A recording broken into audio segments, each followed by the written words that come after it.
পুরী বেড়াতে এসে অল্প দিনের ছুটি হাতে থাকলে সাধারণত জগন্নাথ দেবের দর্শন করার পর কোণারক মন্দির ও সমুদ্র স্নান সেরেই ট্যুরটা কমপ্লিট করে নেওয়া যায়। কিন্তু হাতে বেশ কিছুটা সময় নিয়ে শুধুমাত্র ছুটি কাটানোর উদ্দেশ্যে যদি পুরীতে আসা হয়, তাহলে কাছাকাছি বেশ কয়েকটি ঘুরে দেখার মতো সুন্দর স্থান রয়েছে। চাইলে 1 বা 2 দিন সময় নিয়ে সেগুলি ঘুরে নিতে পারেন। আগের পর্বে আমরা কোণারক মন্দির ঘুরে দেখেছি, আর এই পর্বে আমাদের প্রথম গন্তব্য হলো চন্দ্রভাগা সি বিচ।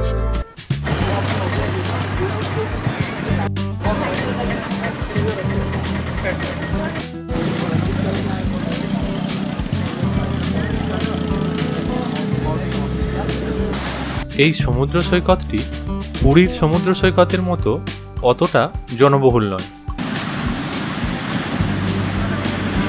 কোণারক মন্দির ঘুরে দেখার পর আমরা এখন এসে পৌঁছালাম চন্দ্রভাগা বিচের কাছে।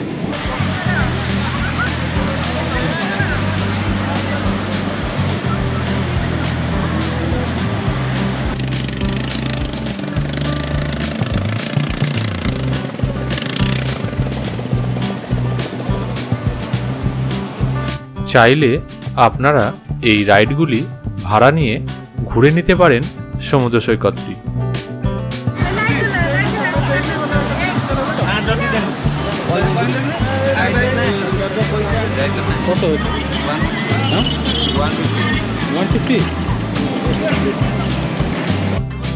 নিরিবিলি শান্ত একটা পরিবেশ উপভোগ করতে পারবেন। জনবহুল না হলেও সৌন্দর্যের দিক থেকে এটি কোনো অংশেই কম নয়, বরং মনোমুগ্ধকর একটা পরিবেশে মন ভরে যাবে।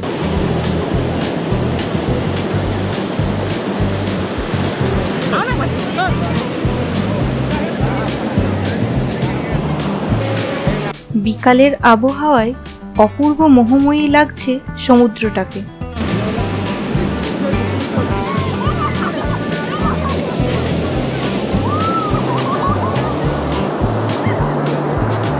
কোণারক মন্দিরের সাথে এই সমুদ্র সৈকতটির একটি ঐতিহাসিক গুরুত্ব জড়িয়ে রয়েছে।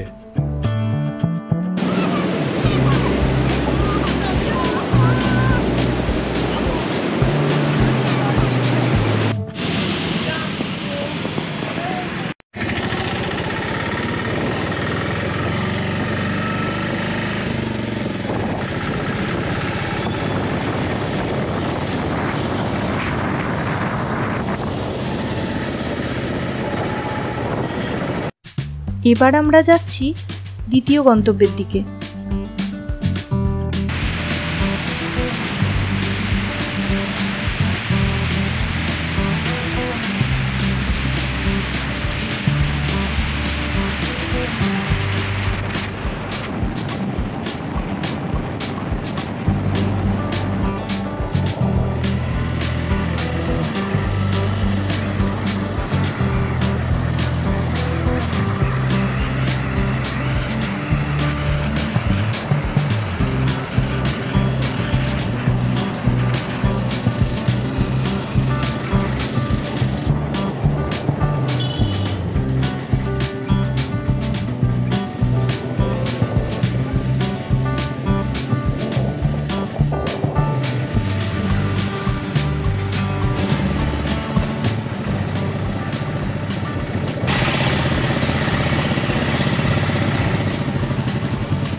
আমরা এসে পৌঁছালাম রামচণ্ডী মন্দিরে।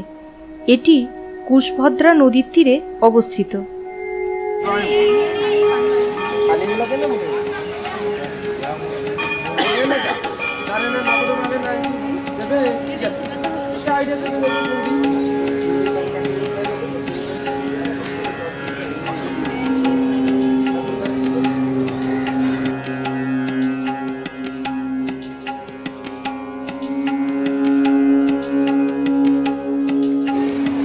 এই মন্দিরটি কোণারকের সূর্য মন্দিরের থেকেও প্রাচীন।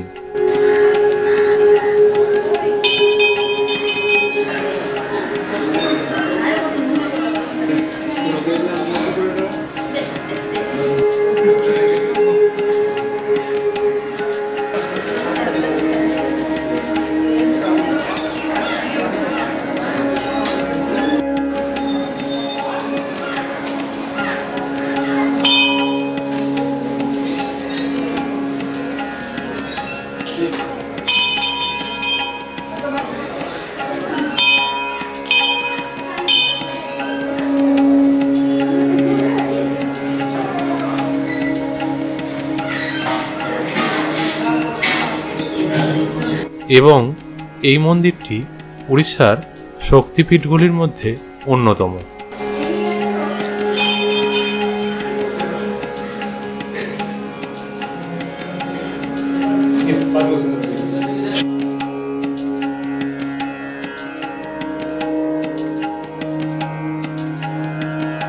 জনশ্রুতি থেকে জানা যায় এই মন্দিরটির পৌরাণিক মাহাত্ম্যের কথা।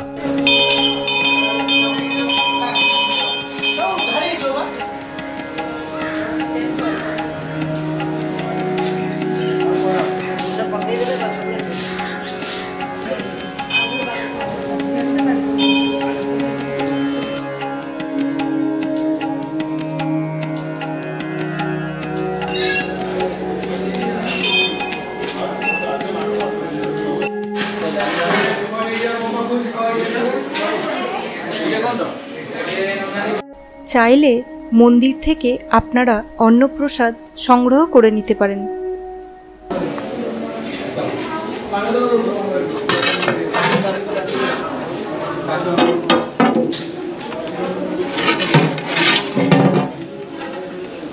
খিচুড়ি, প্লেন রাইস,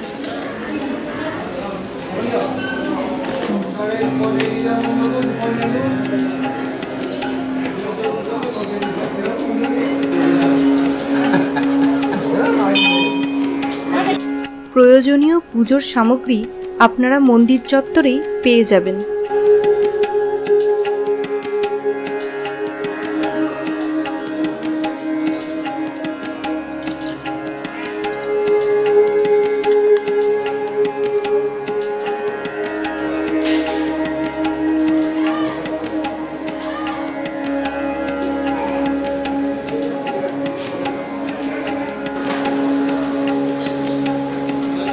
এই মন্দির চত্বরে আপনারা একটি হুইল শার্কের স্কেলিটনের একটি অংশ দেখতে পাবেন, যা 1994 সালে নিকটবর্তী রামচণ্ডী বিচের কাছে পাওয়া গিয়েছিল।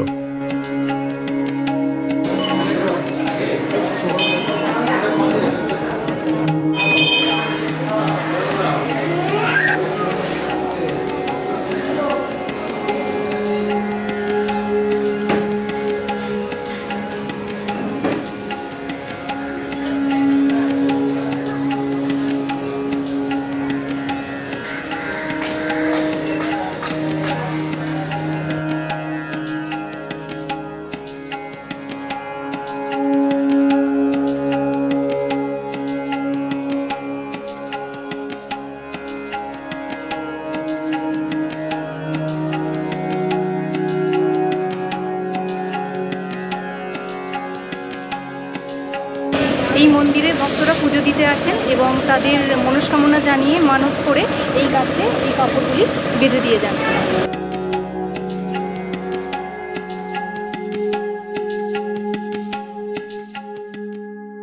মন্দিরের পিছনের দিকে কুশভদ্রা নদী ও বঙ্গোপসাগরের অপূর্ব বৈচিত্র্য দেখতে পাবেন।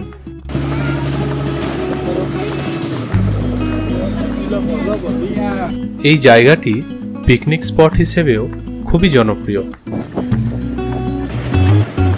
এর পাশাপাশি উপরি পাওনা হিসেবে রয়েছে নৌকা ভ্রমণ।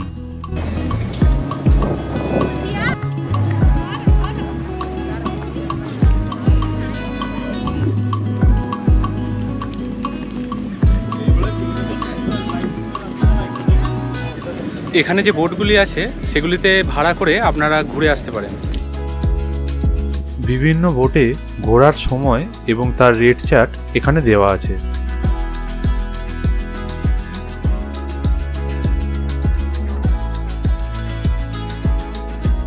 ফটোগ্রাফি করার জন্য আদর্শ জায়গা এটি।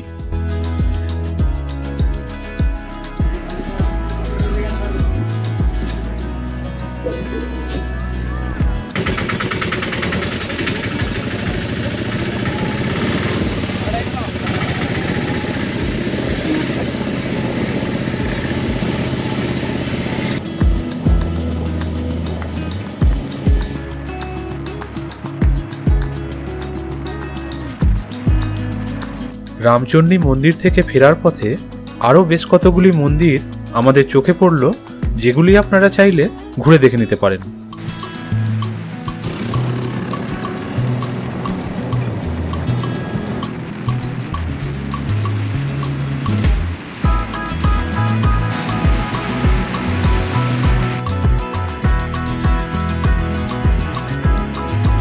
বিকেল গড়িয়ে আস্তে আস্তে সন্ধ্যা নামছিল আর নদীগুলিকে অপূর্ব শান্ত লাগছিল।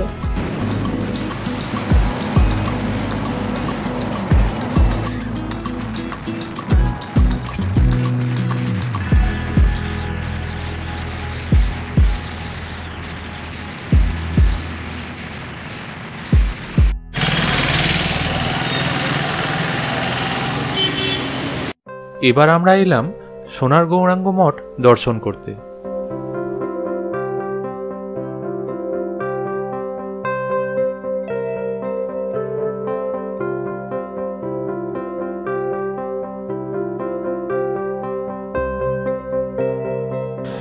পুরীর বিখ্যাত মন্দিরগুলির মধ্যে এটি অন্যতম।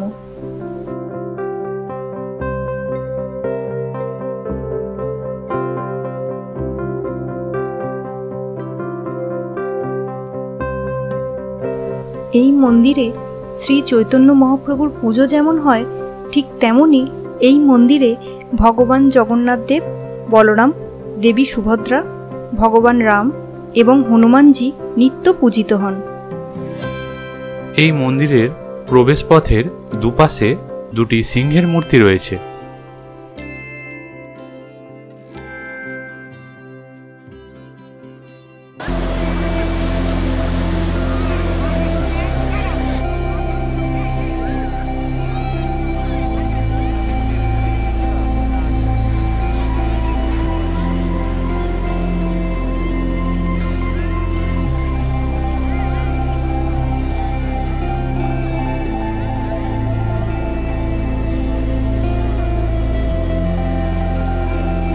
এবারের মতো আমাদের পুরী ভ্রমণ মোটামুটি সম্পূর্ণ, তবে সম্পূর্ণ ঠিক বলা যায় না, কারণ পুরী যতবারই আসা হোক না কেন প্রত্যেকবারই থাকে নতুন উপলব্ধি, নতুন কিছু ভালো লাগা।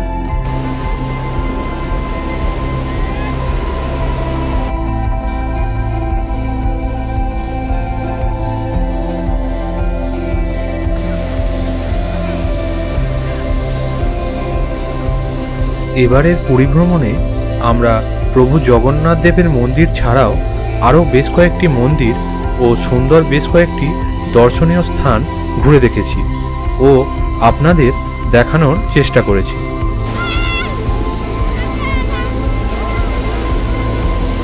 আশা রাখি আমাদের পুরী ভ্রমণের ভিডিওগুলি আপনাদের ভালো লাগবে।